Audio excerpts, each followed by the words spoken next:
ಆತ್ಮೀಯ ವೀಕ್ಷಕರಿಗೆ ನಮಸ್ತೆ ಹೇಳ್ತಾ ಎಲ್ಲರೂ ಆರಾಮದಿರಿ ಅಂತ ಅಂದ್ಕೊಂಡಿನಿ. ಇವತ್ತು ನಾ ಮಾಡಕತ್ತಿರೋ ರೆಸಿಪಿ ಬಂದು ನರ್ಗೀಸ್ ಮಂಡಕ್ಕಿ ರೀ. ದಾವಣಗೆರೆಯ ಸ್ಪೆಷಲ್ ನರ್ಗೀಸ್ ಮಂಡಕ್ಕಿ. ಈ ನರ್ಗೀಸ್ ಮಂಡಕ್ಕಿ ತಿನ್ನೋಕ್ಕೂ ಭಾಳ ರುಚಿ ಇರ್ತೈತೆ ರೀ, ಹಂಗೆ ಮಾಡೋಕ್ಕೂ ಭಾಳ ಸುಲಭ ಇರ್ತೈತೆ ರೀ. ಈ ನರ್ಗೀಸ್ ಮಂಡಕ್ಕಿನ 10 ನಿಮಿಷದಲ್ಲಿ ಸುಲಭವಾಗಿ ಮಾಡಿ ಮುಗಿಸ್ಬೋದು ರೀ. ಬರ್ರಿ ರೆಸಿಪಿ ಸ್ಟಾರ್ಟ್ ಮಾಡೋಣ ಅಂತ. ಅದಕ್ಕಿಂತ ಮುಂಚೆ ಇನ್ನೂ ಯಾರೆಲ್ಲ ನನ್ನ ಚಾನಲ್ಗೆ ಸಬ್ಸ್ಕ್ರೈಬ್ ಮಾಡ್ಕೊಂಡಿಲ್ವೋ ದಯವಿಟ್ಟು ಸಬ್ಸ್ಕ್ರೈಬ್ ಮಾಡಿಕೊಡ್ರಿ. ಹಂಗೆ ಲೈಕ್ ಶೇರ್ ಕಮೆಂಟ್ ಮಾಡೋದನ್ನು ಮರಿಬೇಡ್ರಿ. ಬರ್ರಿ ಮತ್ತೆ ಯಾಕೆ ತಡ, ರೆಸಿಪಿ ಸ್ಟಾರ್ಟ್ ಮಾಡೋಣ ಅಂತ. ಇಲ್ಲಿ ನಾನು 2 ದೊಡ್ಡ ಬೌಲ್ನಷ್ಟು ಮಂಡಾಳು ತೊಗೊಂಡಿನಿ. ಮಂಡಾಳು ಅಂದ್ರೆ ಕಡಲೆಪುರಿ ರೀ. ನಮ್ಮ ಉತ್ತರ ಕರ್ನಾಟಕದ ಭಾಷೆ ಒಳಗೆ ನಾವು ಮಂಡಾಳು ಅಥವಾ ಮಂಡಕ್ಕಿ ಅಂತ ಕರಿತೀವಿ. ಇದನ್ನು ನಾನು 2 ದೊಡ್ಡ ಬೌಲಷ್ಟು ತೊಗೊಂಡಿನಿ ರೀ. ನಿಮ್ಗೆ ಇನ್ನೂ ಕ್ವಾಂಟಿಟಿ ಜಾಸ್ತಿ ಬೇಕು ಅನ್ನೋರಾದ್ರೆ ಇನ್ನೂ ಜಾಸ್ತಿ ಎತ್ಕೋಬೋದು. ಒಂದು ಹೇಳಕ್ಕೆ ಮರ್ತಿದ್ದೆ ರೀ, ಇದಕ್ಕೆ ಸಪ್ಪೆ ಮಂಡಕ್ಕಿನ ಆಗಬೇಕು. ಸಪ್ಪೆ ಮಂಡಕ್ಕಿನ ಎತ್ಕೊಡ್ರಿ. ಮತ್ತು ಇಲ್ಲಿ ನಾನು ಇದಕ್ಕೆ ಮೆಣಸಿನ್ಕಾಯಿ ಹೆಚ್ಚಿಟ್ಕೊಂಡಿನಿ ರೀ ಸಣ್ಣದಾಗಿ. ಖಾರ ಇರೋ ಮೆಣಸಿನ್ಕಾಯಿ ತೊಗೊಳ್ರಿ, ಜಾಸ್ತಿ ತೊಗೊಳ್ರಿ ಮೆಣಸಿನ್ಕಾಯಿನ. ಹಂಗೆ ಬೆಳ್ಳುಳ್ಳಿನ ಸ್ವಲ್ಪ ಕ್ರಷ್ ಮಾಡಿ ಇಟ್ಕೊಂಡಿನಿ. ಬೆಳ್ಳುಳ್ಳಿನ ಸಿಪ್ಪೆ ಸಮೇತನ ತೊಗೊಂಡಿನಿ. ಮತ್ತು ನಾನು ಕರಿಬೇವನ್ನ ತೊಗೊಂಡಿನಿ. ಕರಿಬೇವನ್ನ ಜಾಸ್ತಿ ತೊಗೊಳ್ರಿ. ಪುಟಾಣಿನ ಪುಡಿ ಮಾಡಿ ಇಟ್ಕೊಂಡಿನಿ. ಉರ್ಗಡ್ಲಿನ ಪುಡಿ ಮಾಡಿ ಇಟ್ಕೊಂಡಿನಿ. ಇದು ಜಾಸ್ತಿ ಬೇಕಾಗತ್ತೆ ರೀ ಉರ್ಗಡ್ಲಿ ಪುಡಿ. ಮತ್ತು ಸಕ್ಕರೆನ ಪುಡಿ ಮಾಡಿ ಇಟ್ಕೊಂಡಿನಿ. ಉರ್ಗಡ್ಲಿ ಪುಡಿ ಸ್ವಲ್ಪ ಜಾಸ್ತಿ ಬೇಕಾಗುತ್ತೆ. ಮತ್ತು ಇಲ್ಲಿ ಒಗ್ಗರಣೆಗೆ ಎಣ್ಣೆ ತೊಗೊಂಡಿನಿ. ಹಂಗೆ ಸಾಸಿವೆ ತೊಗೊಂಡಿನಿ. ಇವಾಗ ಒಲೆ ಮೇಲೆ ಪಾತ್ರೆ ಬಿಸಿಗೆ ಇಟ್ಕೊಂಡು ಅದಕ್ಕೆ ಒಗ್ಗರಣೆಗೆ ಎಣ್ಣೆ ಹಾಕ್ಕೊಳಕತ್ತೀನಿ.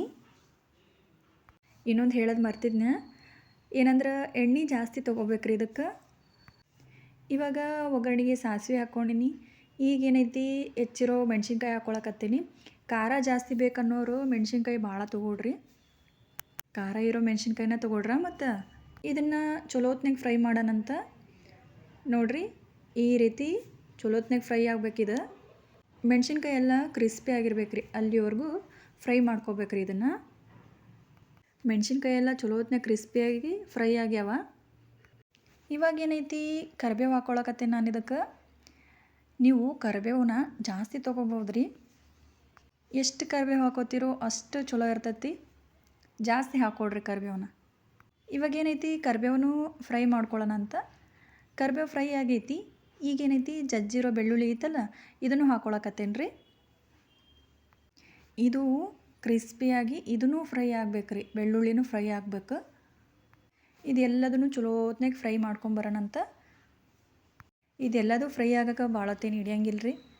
ಒಂದು 3 4 ನಿಮಿಷದೊಳಗೆ ಇದು ಫ್ರೈ ಆಗಿ ಹೋಗುತ್ತೆ.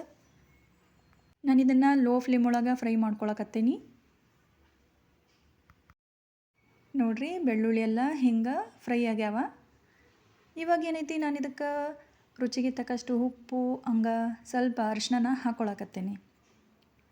ಇವಾಗ ಸ್ಟವ್ನ ಆಫ್ ಮಾಡ್ಕೊಳಕತ್ತೀನಿ. ಇದೆಲ್ಲದನ್ನು ಚಲೋತ್ನಾಗಿ ತಣ್ಣಗಾಗಕ್ಕೆ ಬಿಡ್ಬೇಕ್ರಿ. ತಣ್ಣಗಾದ್ಮೇಲೆ ನಾವು ಇದಕ್ಕೆ ಮಂಡಾಳು ಹಾಕ್ಬೇಕು. ಇದನ್ನ ಇವಾಗ ತಣ್ಣಗಾಗಕ್ಕೆ ಬಿಡ್ತೀನಂತ. ಇದು ತಣ್ಣಗಾದ್ಮೇಲೆ ದೊಡ್ಡ ಬೌಲಲ್ಲಿ 2 ಬೌಲಷ್ಟು ಮಂಡಾಳು ತಗೊಂಡಿನಿ. ನೋಡಿರಿ ಇದೆಲ್ಲದನ್ನು ಹಾಕ್ಕೊಳಕತ್ತೀನಿ. ಈಗೇನೈತಿ ಇದನ್ನು ಚಲೋತ್ನಾಗ ಮಿಕ್ಸ್ ಮಾಡೋಣಂತ.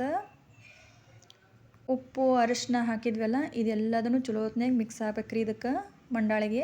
ಹಂಗೆ ಚಲೋತ್ನಾಗ ಇದನ್ನೆಲ್ಲನೂ ಮಿಕ್ಸ್ ಮಾಡಿಕೊಡ್ರಿ. ನೋಡಿರಿ ಇವಾಗ ಎಲ್ಲನೂ ಮಿಕ್ಸ್ ಮಾಡ್ಕೊಂಡೇನಿ. ಇವಾಗ ಏನೈತಿ ಇದಕ್ಕೆ ಹುರ್ಗಡ್ಲಿ ಪುಡಿ, ಪುಟಾಣಿ ಪುಡಿ ರೀ, ಪುಟಾಣಿ ಪುಡಿ ಹಾಕ್ಕೊಳಕತ್ತೀನಿ. ಇದನ್ನು ಎಲ್ಲನೂ ಮಿಕ್ಸ್ ಮಾಡ್ಕೋಬೇಕ್ರಿ. ಇದು ಮಿಕ್ಸ್ ಆದಮೇಲೆ ಇದಕ್ಕೆ ನಾನು ಲಾಸ್ಟ್ ಒಳಗೆ ಸಕ್ಕರೆ ಹಾಕ್ಕೊಳಕತ್ತೀನಿ. ಸಕ್ಕರೆ ಪುಡಿ ಮಾಡ್ಕೊಂಡಿದ್ನಲ್ರಿ, ಅದನ್ನು ಹಾಕ್ಕೊಳಕತ್ತೀನಿ. ಇದೆಲ್ಲದನ್ನು ಚಲೋತ್ನಾಗ ಮಿಕ್ಸ್ ಮಾಡ್ಬೇಕ್ರಿ. ಇವಾಗ ಇದೆಲ್ಲ ಮಿಕ್ಸ್ ಆದ್ರೆ ರೆಡಿ ಆತ್ರಿ ನರ್ಗೀಸ್ ಮಂಡಕ್ಕಿ.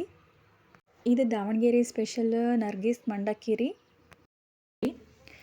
ಭಾಳ ಟೇಸ್ಟಿ ಇರ್ತೈತೆ ರೀ. ಟ್ರೈ ಮಾಡಿರಿ. ಈ ರೆಸಿಪಿ ಒಂದು ಸರಿ ಮಾಡಿ ನೋಡಿರಿ ನೀವು. ಬೇಡ ಅಂದ್ರೂ ಮಾಡ್ತಾನೆ ಇರ್ತೀರಿ ಈ ರೆಸಿಪಿನ, ಅಷ್ಟು ಟೇಸ್ಟಿ ಆಗಿರ್ತೈತೆ ರೀ. ಈ ರೆಸಿಪಿ ನಿಮ್ಗೆ ಇಷ್ಟ ಆಗಿದ್ರೆ ಲೈಕ್ ಶೇರ್ ಕಮೆಂಟ್ ಮಾಡೋದನ್ನು ಮರಿಬೇಡ್ರಿ. ಹಂಗೆ ಸಬ್ಸ್ಕ್ರೈಬ್ ಮಾಡ್ಕೊಳ್ಳೋದನ್ನು ಮರಿಬೇಡ್ರಿ ನನ್ನ ಚಾನಲ್ನ. ಇಷ್ಟೊತ್ತವರೆಗೂ ವಿಡಿಯೋನ ವಾಚ್ ಮಾಡಿದ್ದಕ್ಕೆ ಎಲ್ಲರಿಗೂ ಧನ್ಯವಾದಗಳು ರೀ. ಹಂಗೆ ಎಲ್ಲರಿಗೂ ಶುಭವಾಗಲಿ ರೀ.